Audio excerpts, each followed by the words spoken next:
السلام علیکم ورحمۃ اللہ وبرکاتہ۔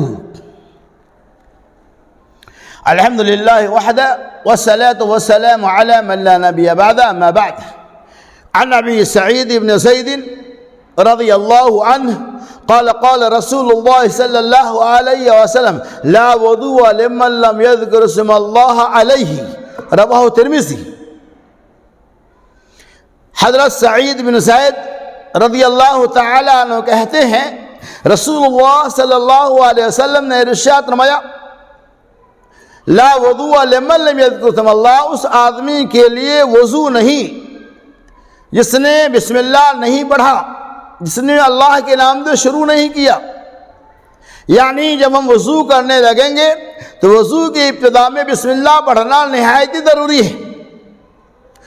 وضو جو نماز کی تکمیل کے لازم و ملزوم ہے، بغیر وضو کے آپ کی نماز نہیں ہو سکتی ہے۔ اگر آپ نے نمازیں پڑھ لی ہے اور وضو نہیں کیا ہے تو آپ کو نماز کو لوٹانا پڑے گا، نماز واپس ادا کرنے ہوں گے۔ تو نماز کی قبولیت کے لیے وضو کا ہونا ضروری ہے۔ اب وضو چونکہ نماز کے لیے لازم و ملزوم ہے تو وہ وضو سنت کے مطابق ہونا چاہیے۔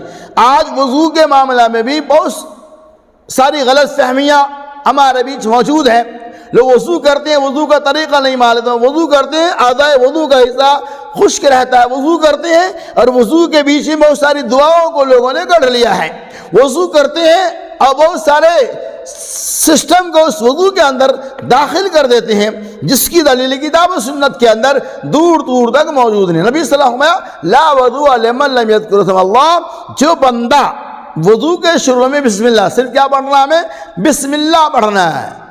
اگر نہیں پڑھیں گے تو آپ کا وضو نہیں ہوگا۔ لیکن لوگ کیا کرتے ہیں، جب وضو کرنے کے لیے بیٹھیں گے تو بسم اللہ الرحمن الرحیم اعوذ باللہ من الشیطان الرجیم وغیرہ پڑھتے ہیں، حالانکہ ان تمام چیزوں کی پڑھنے کی کوئی ضرورت نہیں ہے۔ صرف ہم اتنا کہیں گے بسم اللہ، ہم وضو کی شروعات کر لیں گے، اور جب وضو مکمل ہو جائے گا تو آخر میں پڑھیں گے اشہد ان لا الہ الا اللہ وحدہ لا شریک لہ واشہد ان محمدا عبدہ ورسولہ اللہم اجعلنی من التوابین واجعلنی من المتطہرین۔ شروع میں بسم اللہ، آخر میں یہ دعا پڑھیں گے۔ یہی مسنون طریقہ ہے۔ بیچ میں جو ہم دعائیں پڑھتے ہیں اس کی کوئی دلیل موجود نہیں ہے۔ اور چلیے آگے، نبی صلی اللہ حضرت عبداللہ ابن عباس رضی اللہ عنہما